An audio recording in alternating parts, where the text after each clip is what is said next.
जातीय गिनती पर फिर बिहार सरकार को निराशा हाथ लगी है। जी हां, बिहार में जातीय गणना को लेकर नीतीश सरकार को फिर निराशा हाथ लगी। सुप्रीम कोर्ट ने हाई कोर्ट के फैसले को बरकरार रखते हुए रोक हटाने से इनकार कर दिया। सुप्रीम कोर्ट ने कहा है कि इस मामले में बेहतर होगा कि पहले पटना हाई कोर्ट में ही सुनवाई हो। फिर नीतीश सरकार को निराशा, फिर सुप्रीम कोर्ट से लगा झटका। जातीय गणना पर रोक हटाने से इनकार। बिहार में जातीय गणना मामले में नीतीश सरकार को सुप्रीम कोर्ट से फिर झटका लगा है। सुप्रीम कोर्ट ने जाति आधारित गणना से संबंधित याचिका पर सुनवाई करते हुए पटना हाई कोर्ट के फैसले को बरकरार रखा है। अब इस मामले पर सुप्रीम कोर्ट में 14 जुलाई को सुनवाई होगी।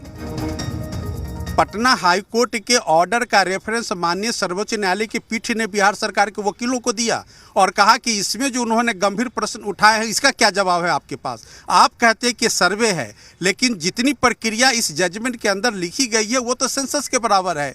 तो वैसी सूरत में फाइनल फैसले का ही इंतजार करना चाहिए कि फाइनल जो व्यू है हाई कोर्ट का क्या है आपके दलील पे और दूसरे पक्ष की दलील पे। तो जो फाइनल व्यू होगा उसी के बाद हम इसकी सुनवाई करेंगे और इसीलिए 14 जुलाई की तारीख मुकर्रर हुई है। सुप्रीम कोर्ट ने कहा कि ये जांच का विषय है कि कहीं जाति गणना की आड़ में जनगणना तो नहीं हो रही है। पटना हाई कोर्ट ने जातीय गणना को असंवैधानिक मानते हुए अंतरिम रोक लगाई है। इस मामले में बेहतर होगा कि पहले पटना हाई कोर्ट में ही सुनवाई हो। कोर्ट ने कहा कि 3 जुलाई 2023 को पटना हाई कोर्ट में सुनवाई होनी है। अगर हाई कोर्ट किसी कारण से इस मामले पर सुनवाई नहीं करता है तो 14 जुलाई को आप सुप्रीम कोर्ट में इसकी जानकारी दीजिए। इसके बाद यहां बिहार सरकार की दलीलों को सुना जाएगा। सुप्रीम कोर्ट के इस फैसले के बाद बिहार में राजनीति भी शुरू हो गई है। महागठबंधन ने इसे एक बार फिर बीजेपी की साजिश करार दिया तो बीजेपी ने राज्य सरकार को कटघरे में खड़ा किया। दूसरे राज्यों में इसकी प्रक्रिया पूरी हो सकती है तो बिहार आखिर कौन सा गुनाह किया है।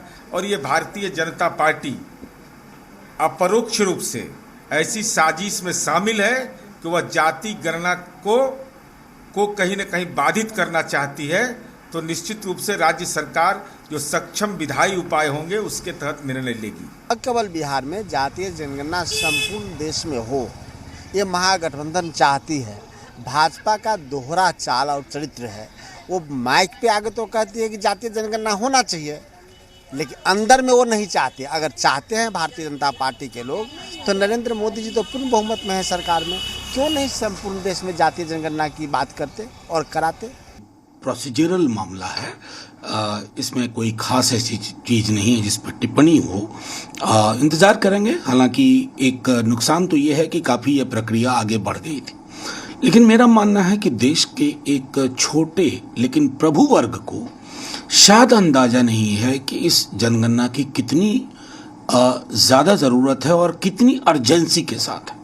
नहीं, सुप्रीम कोर्ट ने कहा है कि पहले हाई कोर्ट को फैसला लेने दीजिए, उसके बाद हम देखेंगे मामले को। और भारतीय जनता पार्टी तो उसके पक्ष में है, लेकिन राज्य सरकार ने हाई कोर्ट में अपना पक्ष मजबूती से नहीं रखा, इसके चलते ये मामला न्यायालय के विचाराधीन है। कि मुट्ठी भर लोग जो जहां हैं वहीं से जाति गणना में अवरोध बनना चाहते हैं, क्योंकि जाति की गणना समावेशी विकास के रास्ते को अख्तियार कराएगी और सबका कल्याण होगा। लेकिन जो सत्ता और संपत्ति पर एक आधिपत्य जो मुट्ठी भर लोग जमाए हुए हैं वो अपने करतूत से बाज नहीं आ रहे हैं। आपको बता दें कि नीतीश सरकार की ओर से जाति आधारित गणना पर रोक लगाने के पटना हाई कोर्ट के 4 मई 2023 के आदेश को सुप्रीम कोर्ट में चुनौती दी गई है। इस पर बुधवार को सुनवाई होनी थी, लेकिन सुप्रीम कोर्ट के न्यायाधीश संजय करोल ने बुधवार को बिहार में जाति आधारित गणना से संबंधित याचिका पर सुनवाई से खुद को अलग कर लिया। इससे बुधवार को याचिका पर सुनवाई नहीं हो सकी थी। न्यायमूर्ति करोल को 6 फरवरी 2023 को सुप्रीम कोर्ट के न्यायाधीश के रूप में पदोन्नत किया गया था। जाति आधारित सर्वे को लेकर बिहार सरकार को सुप्रीम कोर्ट से कोई राहत नहीं मिली है। सुप्रीम कोर्ट ने इस सर्वे पर पटना हाई कोर्ट से लगाई गई अंतरिम रोक को हटाने से इनकार कर दिया है। बिहार सरकार ने इसके लिए सुप्रीम कोर्ट का रुख किया था, लेकिन सुप्रीम कोर्ट ने यह कहा है कि हाई कोर्ट ने पहली नज़र में इस जाति आधारित सर्वे को असंवैधानिक मानते हुए इस पर अंतरिम रोक लगाई है। हाईकोर्ट ने सुनवाई की अगली तारीख 3 जुलाई तय की है, लिहाजा इस स्टेज पर हमारे दखल का कोई औचित्य बनता नहीं है। सुप्रीम कोर्ट ने ये कहा है कि हाईकोर्ट ने 3 जुलाई को चूंकि सुनवाई की अगली तारीख रखी है, लिहाजा ये बेहतर होगा कि बिहार सरकार के वकील वहीं अपनी बात रखें। अगर 3 जुलाई से किसी वजह से अंतिम सुनवाई इस केस में शुरू नहीं होती है तो ऐसी सूरत में बिहार सरकार सुप्रीम कोर्ट का रुख फिर से कर सकती है और सुप्रीम कोर्ट 14 जुलाई को इस केस की मेरिट पर आगे सुनवाई करेगा। कैमरा पर्सन रवि के साथ अरविंद सिंह, जी मीडिया, दिल्ली। जातीय गिनती पर सुप्रीम कोर्ट की याचिका खारिज होने के बाद केंद्रीय मंत्री गिरिराज सिंह ने प्रतिक्रिया देने से इनकार कर दिया। हालांकि इस मामले में उन्होंने नीतीश सरकार पर निशाना जरूर साधा। मैं किसी तरह से नहीं देखता, कोर्ट के ऊपर कोई टिप्पणी नहीं करता, लेकिन जातीय जनगणना से मुझे कोई परहेज भी नहीं। मैं कोर्ट के बातों पर कोई टिप्पणी नहीं करता, लेकिन जातीय जनगणना से परहेज भी नहीं। परहेज नहीं।